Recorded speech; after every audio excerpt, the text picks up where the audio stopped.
welcome to Conscious Pathways, the podcast where we explore the intersection of education and social justice through transformative conversations. I'm your host, Brittany, and I'm so excited that you're joining me today. I am joined by Dr. Rachel Edoho-Eket. She is the author of the best-selling book, The Principal's Journey, Navigating the Path to School Leadership.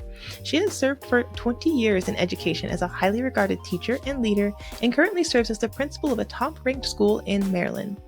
As the 2024 president-elect of the Maryland Association of Elementary School Principals, she advocates on behalf of students, staff, and families to improve educational outcomes for all stakeholders. Dr. Edoho-Eket was such an amazing guest to have. I really loved her personal touch that she adds to her job as a principal and how she connects with all of the students and the staff within her school.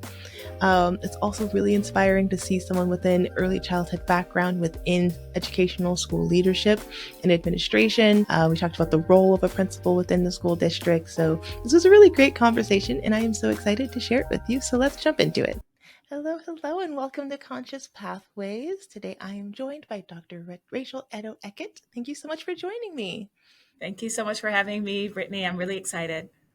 I am so excited to have you here. I've been really watching your journey on, social media and LinkedIn, and you're such an inspiration. So I'm really excited to just get your insights on here today.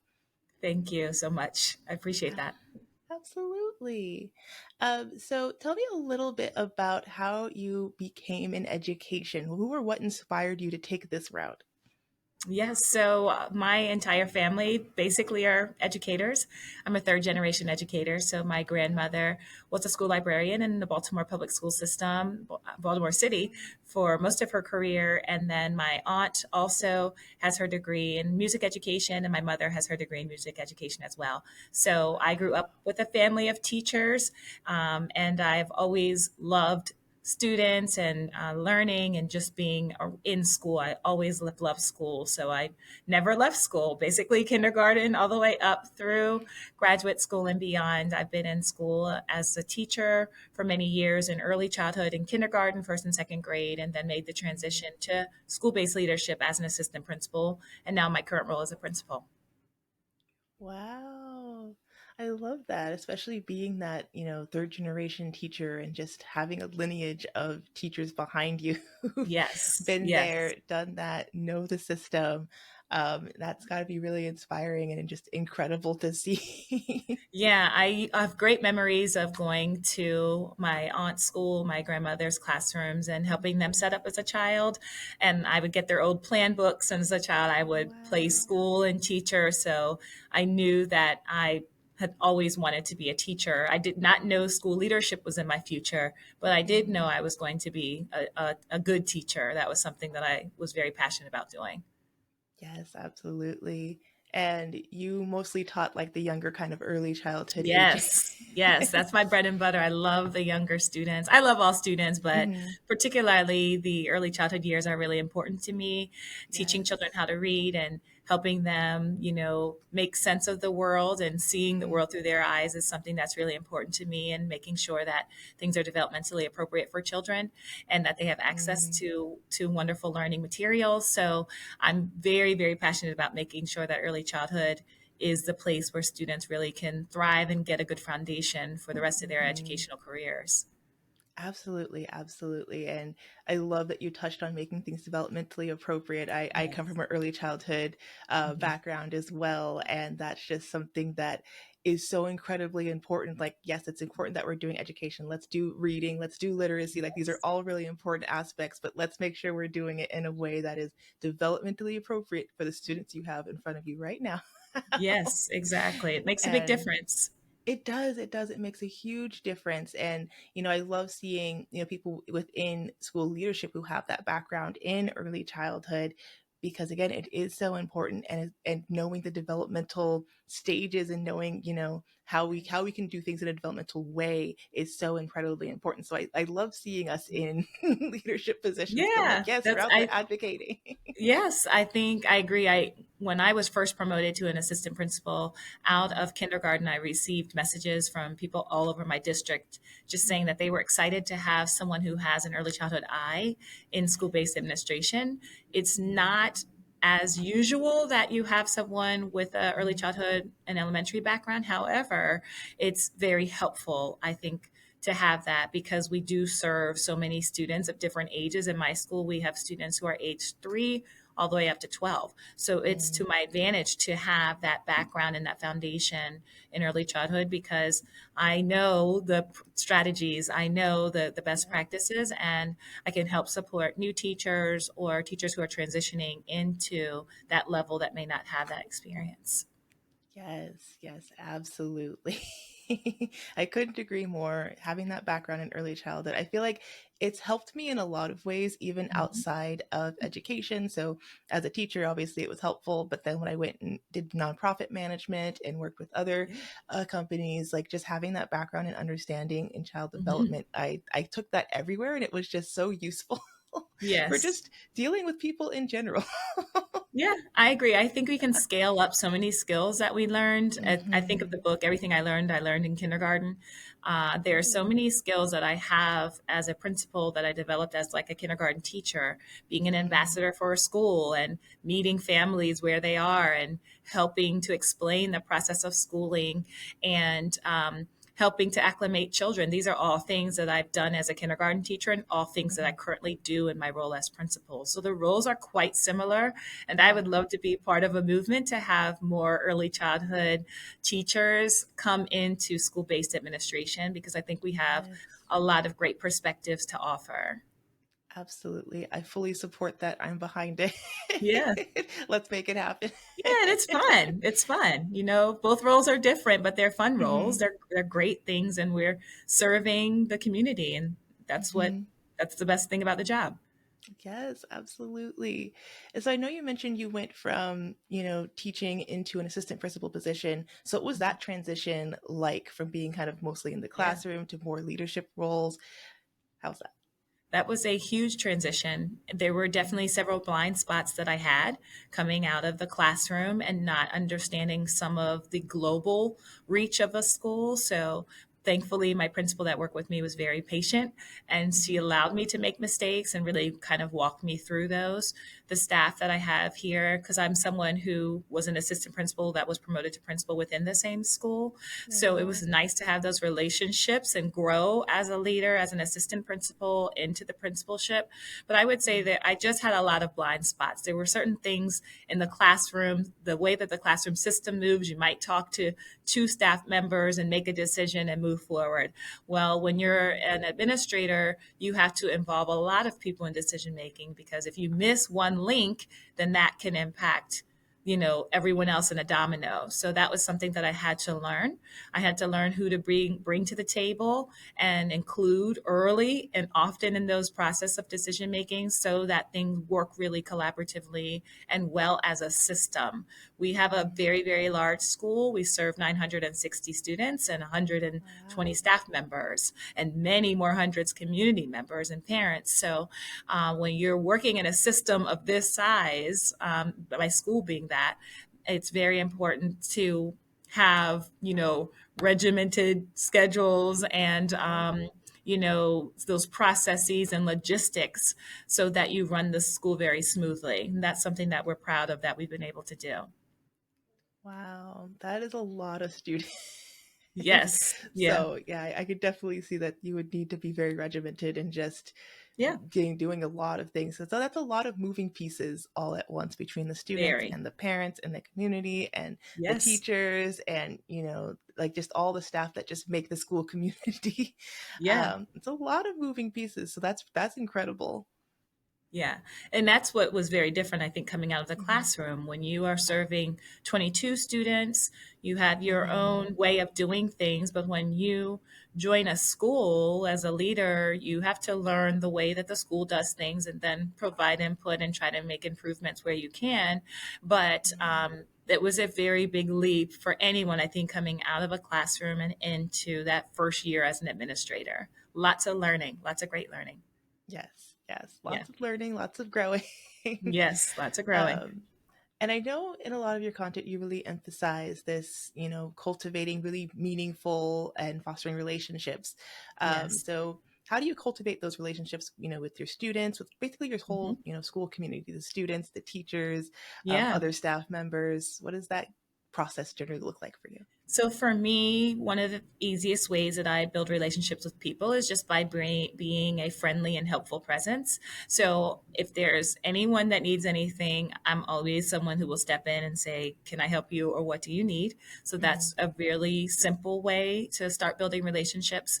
I also learn people's names very quickly. When I first Mm-hmm. came out of the classroom that summer, I studied our yearbook and I learned all of the staff members' faces and names before they ever met me, because in the summertime it was basically me and the principal, and so they had the staff have one name to learn, that was me. I had 120 to learn, so that's how I started learning the yearbook. And when you know someone's name, that already gives you a level of familiarity. So that first day when everyone came back in August and I was calling people by their names, they were Mm-hmm. surprised, but I think that was a great start because I didn't have to spend time learning that. I put in the work ahead of time. And same thing with students. With students, I learn their names. I learn how to pronounce them correctly. I'm someone with a name that is challenging for people when they first see it. It's not hard to say, but it looks intimidating. And so one of the examples I use is, if you can say Michelangelo, then you can say Edoho-Eket. If you can say Mm-hmm. Baryshnikov, you can say Edoho-Eket. And it's the same with students. If I can say those names, then I can learn any other name. So Mm-hmm. sometimes it'll take me a couple of corrections, and the students will say, "Nope, try again." And I'll keep trying until I get their name pronounced correctly. But that's really important to building relationships, is calling people by the names that they want to be called correctly. And then Mm-hmm. finally, I think just putting the time in to get to know people. So my staff knows, yes, I'm a principal, but I'm also a wife. I'm a mother. I have twins. There are many other things that I like to do outside of Mm-hmm. the school, and people are the same way. Everyone has a story. So it's important that we take time to get to know people and their stories outside of their jobs or just whatever position or role that they have. And I find that's a great way to build relationships with people that really last beyond the work that we're doing today. Yes. I love that you mentioned finding people's their stories, right? And really connecting with that, because yes, we're teachers and yes, we're passionate about what we do and all these really great things, but taking the time to really get to know someone and what attributes make them who they are. Yeah. When I think about some of the best places that I've, worked at, the connections that I've made with my coworkers, the connections I've made with other people on staff, like those things, they stick with you, and Yes. they really can make it or break it when you're going Yeah. somewhere. You're spending a lot of your time, your precious time, Yes. in a place. And so knowing that people genuinely want to know about you, they want to know about what you like, who you are, right? Not in a too invasive way, but it's just to know that they are genuinely showing an interest in knowing what your story is like and what do you care about, Right. outside of the work that you do every day, and the Yeah. profound impact that that can have. Even just a little simple, like 5 minutes, conversation, just asking what they did this weekend, or asking Exactly. about what books they're reading, like just those little things just Yeah. show that you're interested in them as people. Yeah. And I And it think makes as a a leader, difference. it's hard because there's so many people. So I know I have blind Hmm. spots too, in terms Yeah. of, like, I'll try to think, okay, who haven't I engaged with or who haven't I Mm. talked to in a while? I need to go and see them. So there are some people, like I just had a conversation yesterday with a staff member, and I said, I haven't talked to you in a while, and I miss Mm. that time. I want to sit down and just chat with you. So we chatted for about 10 minutes and caught up, and it was nice. We had a hug afterwards. I said, I really appreciated the time. So it's also about the time that you invest in people. We're all Hmm. busy, we know that, but sometimes that time can make all of the difference, and people need that time. So that's an investment Yes. that is very important for leaders and to make. Yes, absolutely. It's a big investment and it's a really important investment. And I think, I've said this on the podcast many, many times before, but, as leaders, when we're working with educators, we can't really expect educators to go out and do world class, teaching if we're not giving them that experience as leaders, right? If I'm not Hmm. showing you Yeah. what restorative practices look like, I can't really expect you to go do it because you haven't felt it, you haven't seen it, you haven't seen me Yeah. practice that with Hmm. you. Therefore, how can I expect that you're going out there and being able to practice it if you haven't experienced it, right? Right. And so we know how important it is in the classroom to do our best to make genuine, meaningful connections with our students. And we Yeah. know the long term impact that that has on students when Hmm. we do that. And so by practicing that with our teachers, giving them those moments, like you just said, like just moments, one-on-one moments, and just Yeah. connecting with people. And it Hmm. doesn't have to take, you don't have to connect with every single person for like 30, 40, 100, like a whole hour. We Right. don't have time for all of that, but like even just those couple of like 10, 15 minutes of just connecting with someone I haven't seen you in a while, like what's going on, Yeah. that makes a world of difference, Yeah. in all of our lives. Yeah, it does. And I think you mentioned also the importance of, you know, teachers are very busy and feeling many are feeling very overwhelmed. Mm, And that could be the difference for a teacher, whether or not, we're able to retain them. So that's also a big part of our job as leaders is how mm-hmm, can we make the environment such for our teachers that our teachers are feeling successful because there are a lot of demands that are coming outside of the school that are into the mm-hmm, schoolhouse. And so if we're going to be able to retain the people that we hire that are great people, then we have to do our best to ensure that they're feeling supported, that they're feeling comfortable, that we have a good relationship with people, that they can come to mm-hmm. us if they have a concern, and we will try our best to mitigate those. So that's all a part Yes. of our responsibility. Yeah. Yes, absolutely, absolutely. And you just kind of touched on, some of the challenges that teachers are facing. There's a lot of demands coming, Yeah. from all kinds of directions, right? From, parents, from the school districts, from, Hmm. leadership and all these things. There's a lot of things that are kind of pulling teachers in multiple different directions. Yeah. So, what do you think are some of the biggest challenges that teachers are facing today? Hmm. And how can we as leadership kind of help to mitigate and to navigate some of these challenges? Yeah, I think time management is probably one of the biggest challenges. There is a lot of the curriculum, and there have been some changes, and there will continue to be curriculum changes that teachers are going to be implementing. There's also attendance issues sometimes that students are having, and that impacts their performance, and also the supports that teachers can offer. So that's another challenge. And definitely, I think people have their own challenges outside of the school, and that's always been the case, right? Teachers Mm-hmm. are really good at putting on a face for school and being professionals no matter what is happening in their personal lives. But that is always going to be a challenge and a part of the job. So I think some of the ways that we can support teachers, one of the things that I've always done and that I've done myself is I've taken advantage of the employee resources. Sometimes many districts have sometimes free resources for teachers to use, like financial planning or therapy. Those are all things that I have accessed in the past when I was feeling down and really challenged, particularly during COVID. I was a new principal during Mm-hmm. COVID 19, and that was Oh, a wow. very hard time for everyone, family, Mm-hmm. students, staff alike. And I knew my attitudes and my feelings were not as they normally were. So I knew that I Mm-hmm. needed some more support. So I always encourage my staff to take advantage of the free resources that we have available to us. We're very blessed in our district to have access to those. But I think also, even before you get to that point, as a school leader, I try to think about what are some things that I can take off of the teacher's plates so that they have time to do more of the work that they need to be focused on. So one of those is meetings. We really try to consolidate meetings. We really try to make sure that whatever professional learning that we're offering is relevant, is timely for the teacher, something that they can take Mm-hmm. back with them right away.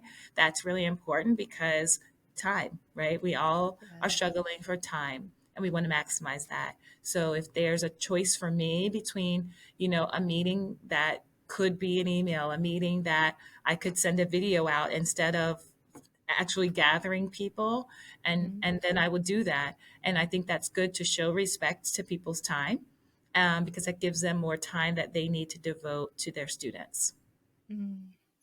Yes, yes, yes. And I love so much of what you just said, but really harnessing in on those resources. Like sometimes we Yeah. just don't know that there's resources available to us. Yeah. And so we're just kind of in the thick of it, just struggling. And Yeah. it's like, no, you have free resources, you have things that you can do, you have things that you Yeah. can advocate for as well. So if, whether that's therapy resources, whether that's, like you said, financial planning, Hmm. there's oftentimes a lot of resources that we just don't know about. Yeah. Yeah. And being able to access them is so incredibly important, and especially Hmm. just, as we know, teaching is hard, education is hard, and it takes a Yeah. toll. And so it's really important that as educators and as leadership that we are taking care of each other and we're taking care of ourselves, Yeah. and we're kind of knowing, where our limits are, we're knowing where our boundaries are, and Right. just doing our best to, Yeah. provide that world-class education that we can, but also at the same Yeah. time making sure that our needs are cared for and that we have what we need to also be successful and to thrive. Yeah. Because again, we can't pour from an empty cup. And the students, they can see it, they can tell. Yeah. When you're not bringing your full and whole self into the Yeah. classroom, and they can tell. So that's so important. So And so that's why I important. also try to focus on the joyful moments. So there are so many wonderful things that happen during the school day. I love being a principal. I love being able to walk around this classroom in schools and Mm-hmm. seeing what the students are learning. I like to ask them what they're doing and interact and play and get outside at recess and have lunch with students. That's really important to me because that's what I value in terms of my relationships with kids. I've always missed that piece, being Mm-hmm. away from the classroom. And so the way that I've learned to function in my role as principal is just to be out in the building as much as possible, to be out with staff, be out with the Mm-hmm. students and families during the school day, after the school day. All those things are really important to me. And so taking advantage and creating those positive, joyful moments is something that I would recommend for everyone to do. Do it every single day. Find some point during the day to do something with a child or, with your colleague that you love and enjoy, because that's a way that we can help sustain ourselves during the most challenging times. Absolutely, absolutely. And that's one thing I've always really enjoyed about, your content and the things you speak about is that I do see you, you're out on the playground with, the Yeah. students and the kids, and you're just kind of out and about all the time. And it makes me reflect, like, I don't think I remember really ever seeing my principal in elementary school or really middle school and high school all that Yeah. much, except for like kind of rallies every now and then. Yeah. Um, and so it kind of made it like this daunting figure. Like if you saw the principal, it's like, oh no, what's going Yes. on? Yes. um, so if you could walk us through kind of the day in the life of a principal, what is the Yeah. responsibilities? What are you generally doing? Okay, so the first thing that I do usually when I come into school is I have some sort of meeting. That's just a part of, Yeah. getting ready for the day. I look at my schedule, I'll see what's planned for the day. I usually am meeting with my leadership team Mhm. or perhaps some of the team leaders, and we might say, these events are coming up. Let's do some planning for that. And then when the school day actually begins, that's when the fun really starts. So I always am outside greeting families in the car line. For instance, yesterday it Mhm. was pouring, raining on the East Coast where I am, and so I had my umbrella out, I had my rain boots, and walking children in and greeting them and by their Mhm. name, saying hello to their parents. That's a part of my daily routine. And then when the school day begins, so this week we just came back from spring break. Mhm. So what I like to do is spend like the first hour of the day visiting students in class. So when we come off of break, I actually will take 2 hours to block off on my calendar and I will walk and see every classroom because I want to Mhm. welcome the students back from a break. So this is every break. I do this after Thanksgiving. I do this after winter break. I do this after spring break because it's really important to me that I see the students and the students see me. I ask them, how was, what did you do? Did you have fun? Some students stayed home. Some students travel. All those things is connecting back with kids. And then so usually in the mornings, I walk through classrooms. I'll ask students what they're learning. I'll talk with the teachers informally, and then more meetings usually. And then if there is time, I will go outside for recess. I really enjoy seeing, even if it's for 20 minutes, 10 Mhm. minutes, 5 minutes, even if it's 5 minutes, Mhm. I will try to go outside and see the students. I'll walk through the cafeteria because that's another way that I can see a large group of students all at the same time. Mhm. And it's also helpful for me to be there because students just have better behavior when the principal's there. So it's like two wins, win win. Mhm. And so I usually will walk around, ask the students what they're eating, how's the day going, that sort of thing. And Mhm. then sometimes I meet with parents throughout the day. There might be a concern that a parent has. I want to sit down, hear from the parent, and then I will follow up with the teachers, ask them questions, Mhm. and come back with a resolution and, plan to follow up with Mhm. families. That happens usually as a part of my day. I also will spend time in classrooms observing teachers. So we will already have planned a pre-conference, and then I will go in and do the formal observation. And then sometimes I have meetings afterwards to follow up and share information, what I learned and questions that I Mhm. had, and, all the wonderful things that they're doing. And then at the end of the day, same thing. I'm still walking through classrooms, connecting with kids. If there's any Mhm. questions, I help answer them. And then back outside car duty again, bus loop, saying goodbye to kids. So that is usually what a day in the life is like for Mhm. me. It is busy, but it's a great busy. It's a busy, every day is new. So that's what's fun about being Mhm. a school-based leader, and a teacher is the same, right? There's no two Mhm. days that are going to be identical. There are Oh no. days when I'm like, okay, I have nothing on the calendar. It's going to be awesome. And then something spontaneous happens and that takes up the whole Yep. day. Other times I have lots of meetings planned and some meetings get canceled. And I'm like, oh, this is great. I have time now to go out and see more kids. So Mhm. really it's a priority for me to have face time with my students and my staff. That is what I Yeah. prefer to do. Yes. I love that. And I think that really goes into, your leadership style and how Yeah. you approach leadership. And, when you make those really meaningful connections with your staff and your school community, and then you're also making meaningful connections with those students, Yeah. and they're seeing your face every day. So you're not this kind of like apparition that appears sometimes Right. when things are going south, like you're there in No, the and good that's what I don't moments. want. Hmm. Yeah, that's what I don't Exactly. want. I know all the principals, like you mentioned, your principals were different. So Hmm. for me in elementary school, I did see my principal all the time. Mr. Slacum was one of my favorite principals I've ever had. And he used to have pizza parties for great behavior. Hmm. So that was something different. Typically, when you think of the principal's office, you think of, you're in trouble or something punitive. Whereas when I was Hmm. a child, it wasn't that way. I loved my principal and we had great memories in the office. So that's what I'm doing now with my students.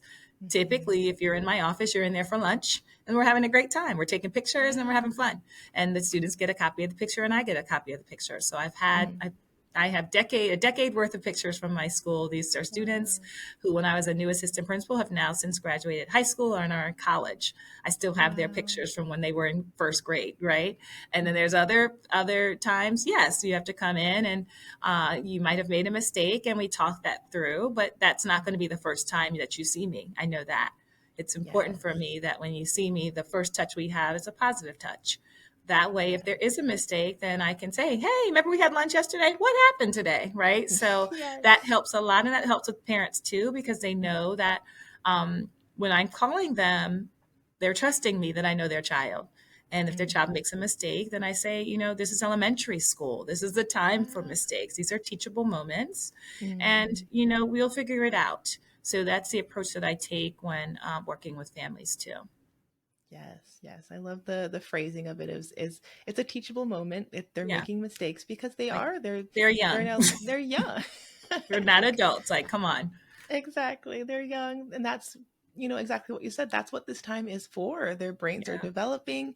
They're Yeah. learning a lot about how to be people and, Yeah. how to be a responsible human, how to be a good person. Like they're learning all of these different Yeah. qualities, Yeah. that part of their brain that, is impulse control. It's still developing. So they're just being Yeah. impulsive. And It's a that's going part to of be where they are. developing for a while. Yeah. Well past elementary school, right? The Yes. till Yeah. 25 in some cases. Mhm.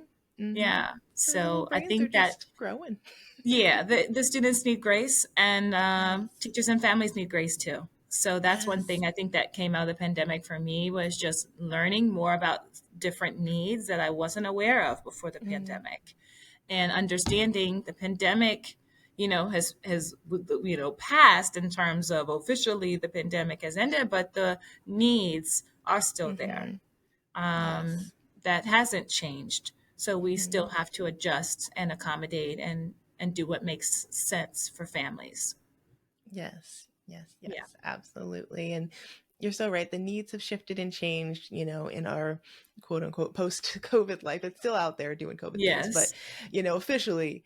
And so, but that doesn't mean that the impact of, these last couple years Right. just kind of goes away and stops. Yeah. So we're still dealing with the Yeah. impact of that. We're still dealing with, Yeah. what we've learned from that. And I don't think we learned a lot, especially in education around COVID, especially when we went, virtual schooling and Mhm. really learning about, okay, so how is our system set up to support students? How is Yeah. it set up to support parents? How is it set up to support, teachers when things drastically shift kind of overnight, essentially? Yeah. So I think there's a lot of learning that we did and a lot of things that were highlighted that, we still are looking for solutions to.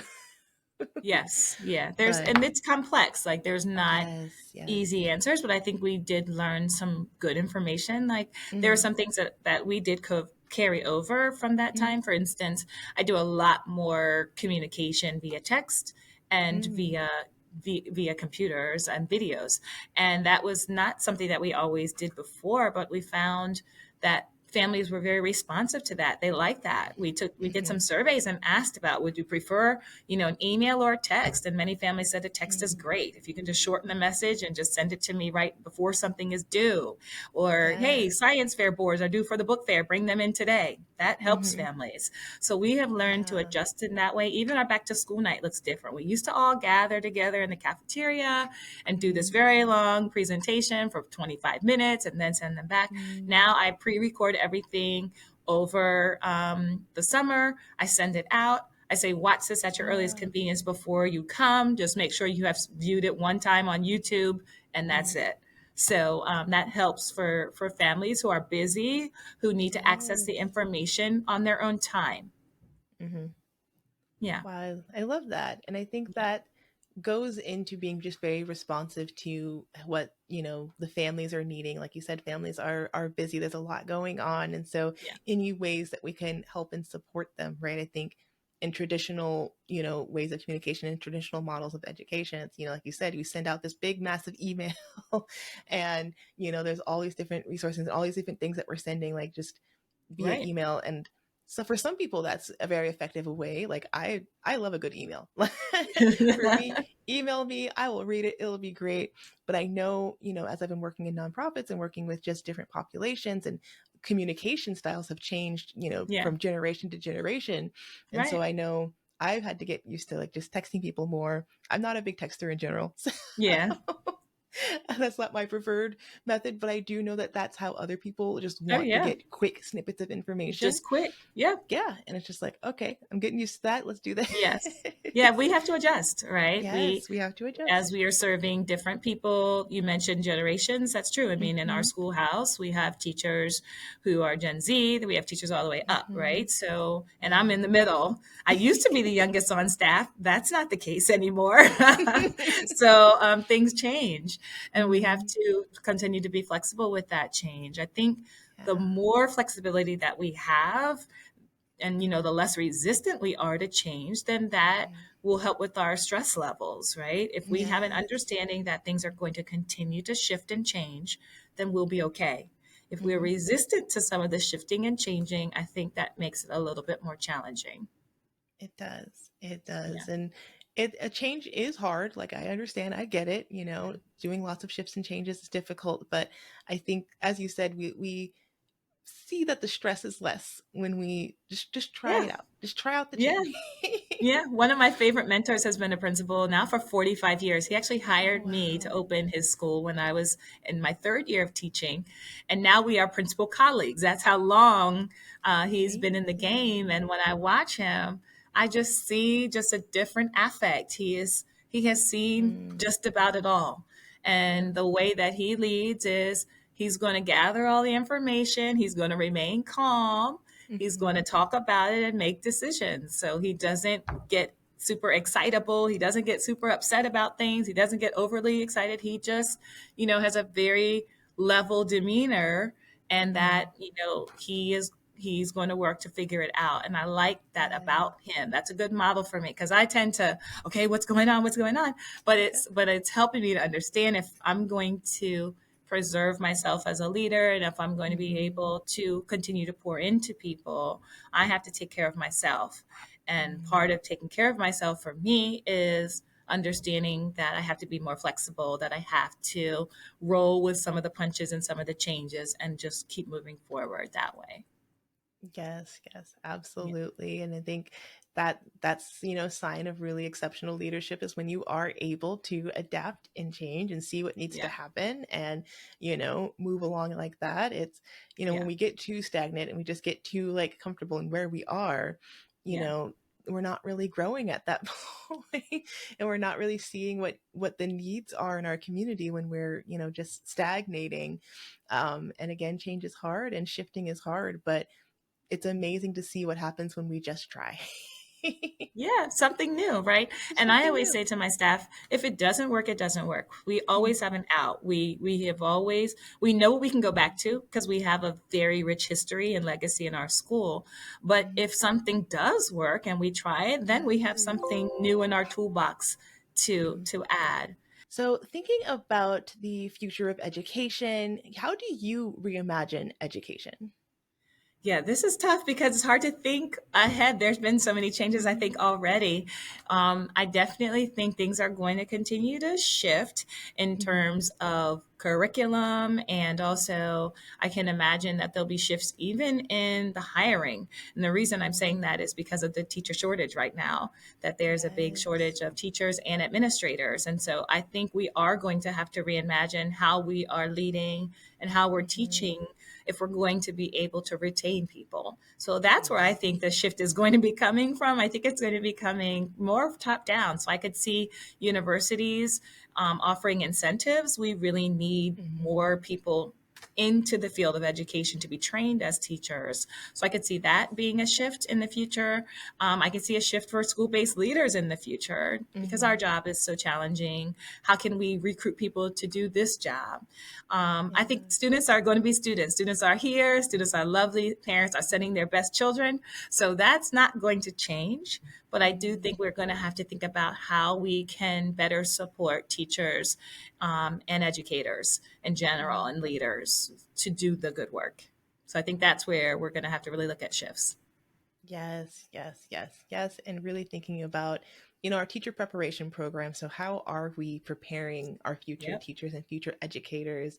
Yep. How are we, we just talked about making those shifts and changes and accommodating and adapting for, the world we have right now. And so, how are we, it's hard to prepare future teachers for what, the world of education is going to look like, Mm-hmm. 10, 20, 30 years from now. It's hard to imagine that and it's hard to teach to that. But how are we having our teacher preparation programs shift and change Mm-hmm. to be accommodating to future educators? And that's just a really important thing that we just need to consistently look at and just Yes. be cognizant of. Because I know there are some practices in terms of, either paraprofessionals or there's practices of, Mm-hmm. doing your kind of like your clinical hours where you're, observing in classrooms and stuff like that. But then teachers aren't really getting paid. So it's a whole thing. Yes, yeah, Yeah. it's a whole thing. So our district actually has a pair to teacher program, which is Oh, amazing lovely. when they do it through Bowie State University, and they're looking for Wow. some more partnerships. So that's been amazing. And what's great about that is even though it's not a paid internship, because most educators don't have a paid Hmm. internship, but Yep. the staff does not have to take off work to do it. So they are Amazing. doing two things at once. They're serving in Hmm. their position as parents, but they're also training, getting their student teaching experience. So they don't have to take a sabbatical, which is huge. That's what That is used to have so to happen. huge. Yeah. Yes. And those are the shifts that we're talking about. Yes. Yeah. Making those shifts so that it is not necessarily easier, but that it is more accessible to get into the Absolutely. teaching field and profession, right? Like we don't want to put up more barriers to get into teaching. Right. We want more teachers. We are going through a teacher shortage. We are seeing just a lot of teachers leaving the field. And so, Yeah. as you said, how can we shift our practices to ensure that we are making space for educators in the field now, that we are retaining the educators that we have in our care Right. right now, and then looking at, of course, how are we preparing our future educators, so that they do feel prepared? Because sometimes I know when I first, went into teaching and my first day, I was like, I do not know what I'm doing.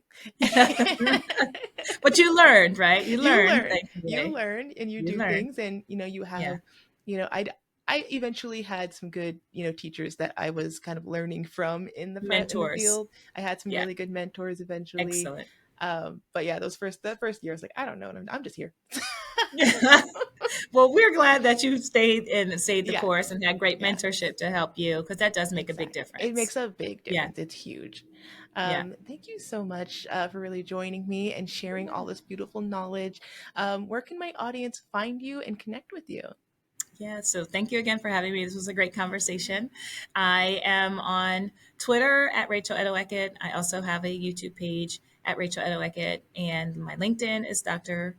Edoho-Eket, and I have Instagram, which I'm most active on, and that's at The Principal's Journey. I didn't mention much about that, but I have a book out called The Principal's Journey, Navigating the Path to School Leadership, and it's for teacher leaders or assistant Mm, principals or district leaders who want to transition into school-based leadership. So I give a step-by-step guide on how to find a mentor, challenges and rewards of the role, how to have hard conversations, setting a vision, mm. having a good work-life balance, all the things that you would need to be successful.